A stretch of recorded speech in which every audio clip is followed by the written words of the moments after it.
What's good, no load time? Joel here. I am here doing my review of the latest MCU film, The Marvels. This is what some would refer to as the sequel to the Captain Marvel film.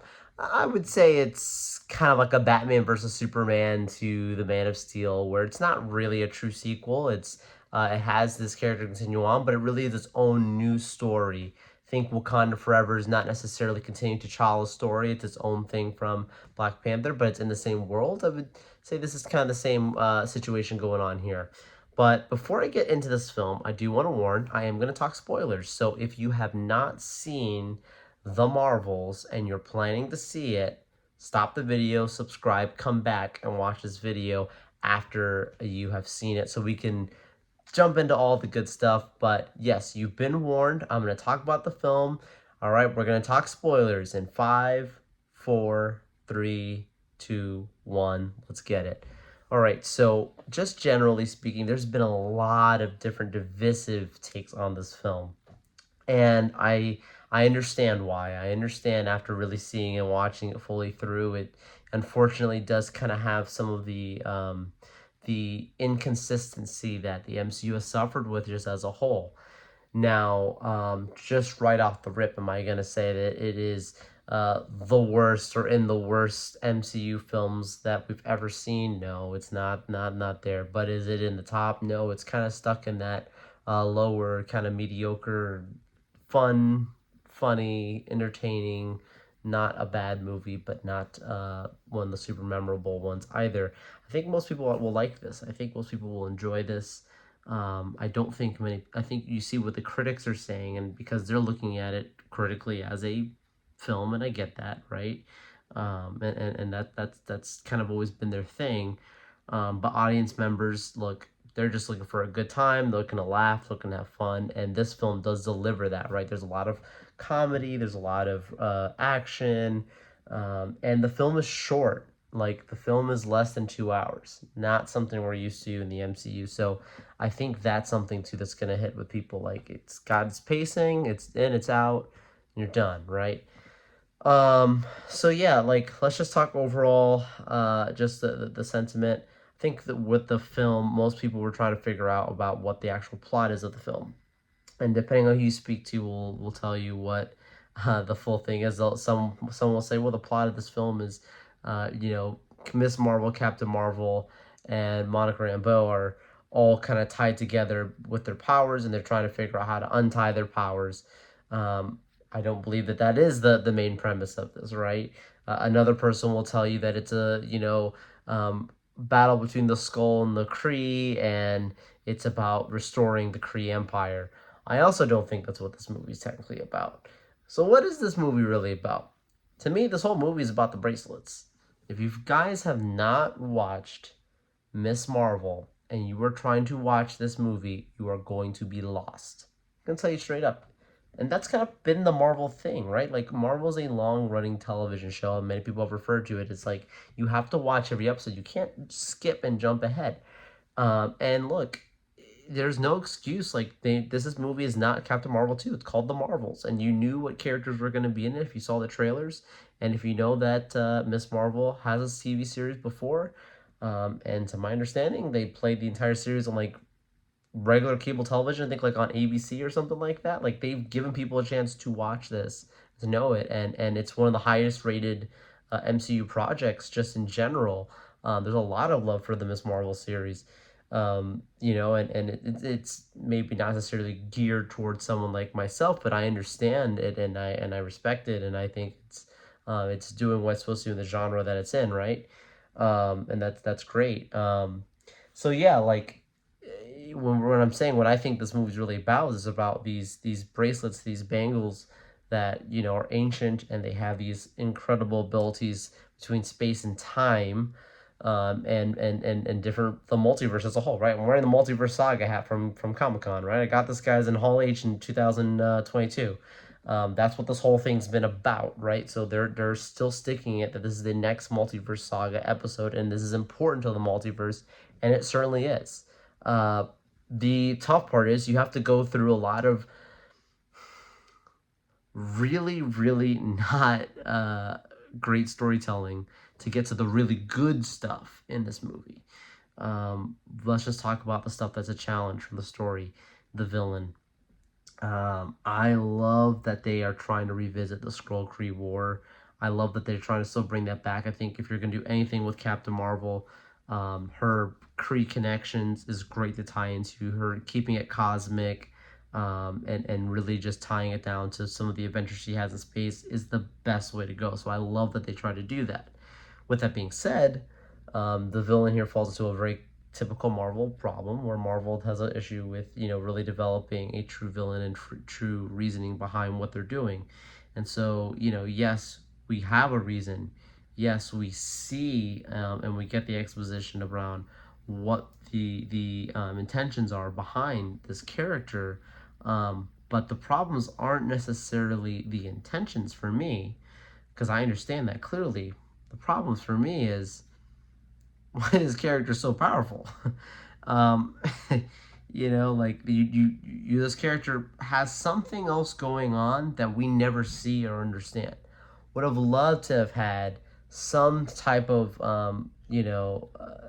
amplification better explained about her abilities, for her to be taking on three important. I mean, Captain Marvel, extremely powerful. Miss Marvel, we know she knows her stuff. She's really growing into a powerful character.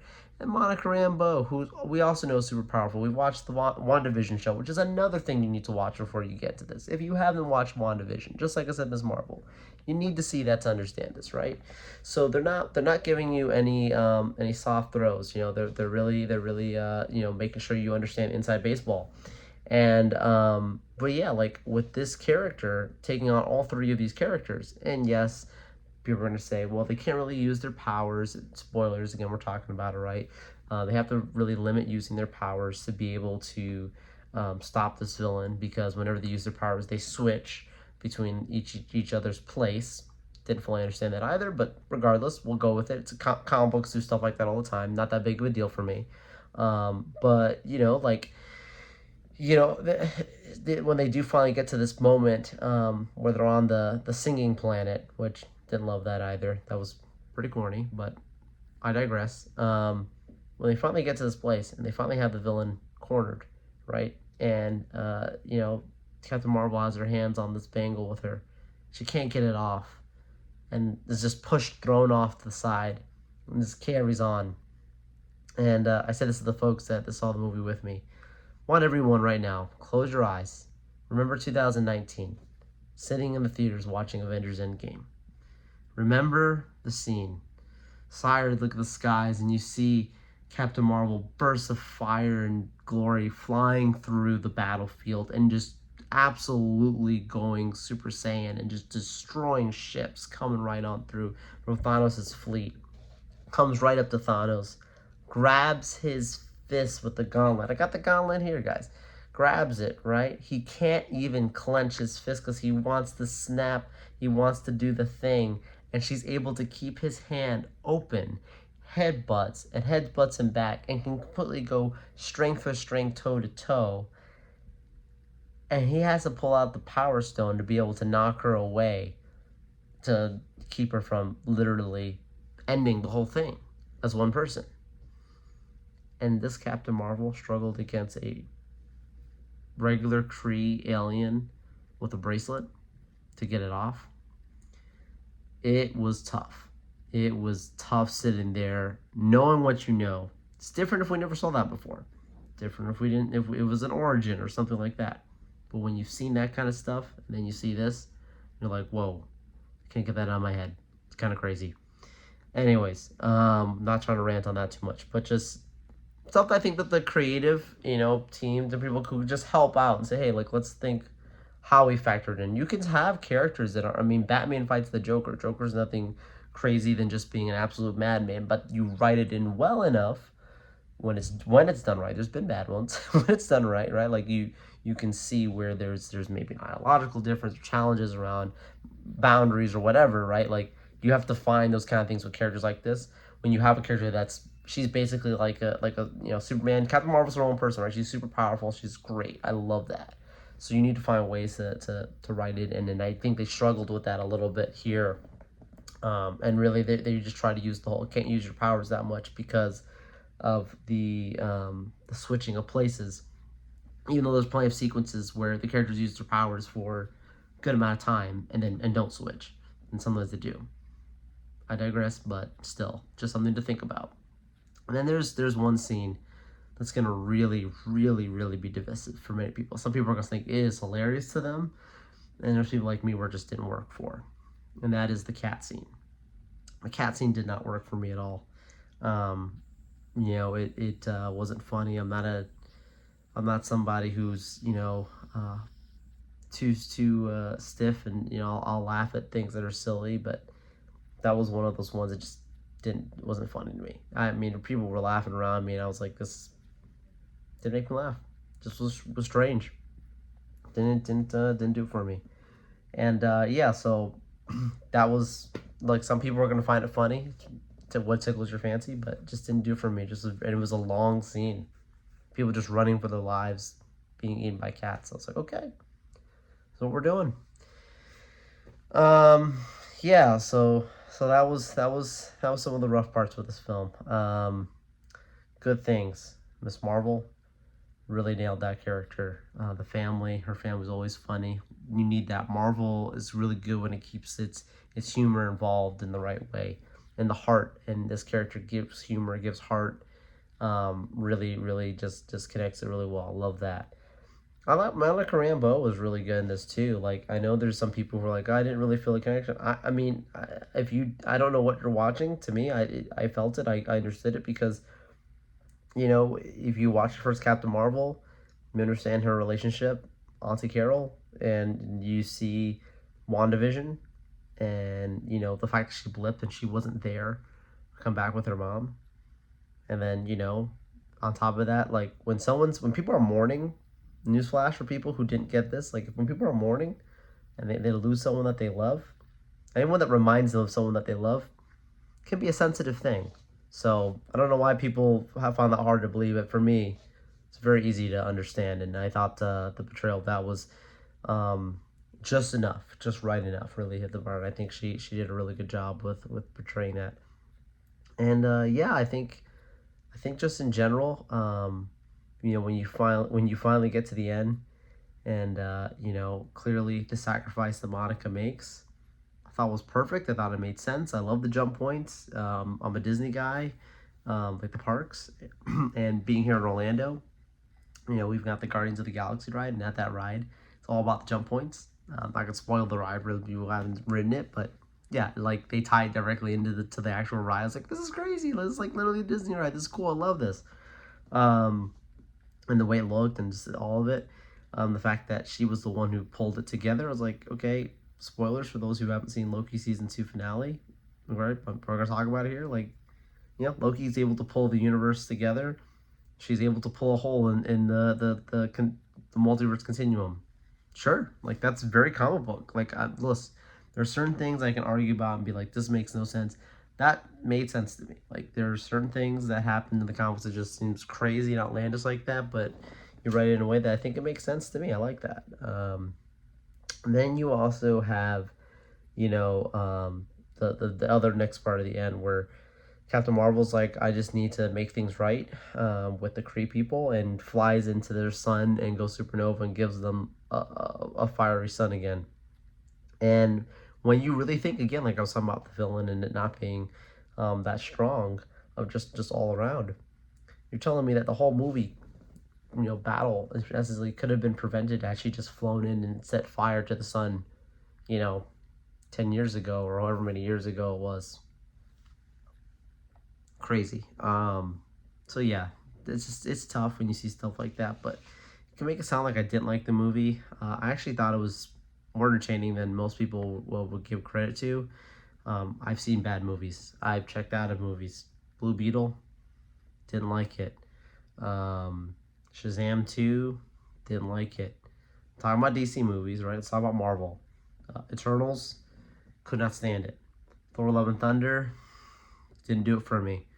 This one, it's better than those movies. That's what it is. Is it great? No. Is it good? Sure, I like it. I like it. It's fine. It's good. But what really is good, let's talk about that end credit scene. Oh my gosh. I did not see that coming. I know many people are talking about like, oh, is there an X-Men thing or something like that? And I was like, maybe we'll see. We knew that the fact that Monica flew into another parallel dimension, that she's probably gonna be somewhere else that's important. But getting Beast back, but Beast being portrayed in a very cool looking, like, just, I mean, they nailed the CGI to me. I know there might be some people who don't like it. I don't know. I haven't seen reactions to it. But for me, nailed it for what I like, for modern technology, for what that's the way I want it to look. Looks good. Um, love that sequence, and I can't tell. Maybe I need to look at it again. I couldn't tell if Maria Rambeau, if they were trying to show she's the original Spectrum, right? Photon, in her universe, or are they saying she's another character? Just curious to see how it all comes together. Regardless, seems like she's probably a mutant in that world, or at least working with the X-Men.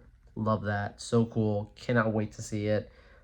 There's so many great things that are to come. I just so glad that Marvel's finally bringing that in. They need that. They need that. And hopefully, word of mouth gets around. People say, I need to see this movie to enjoy stuff like that.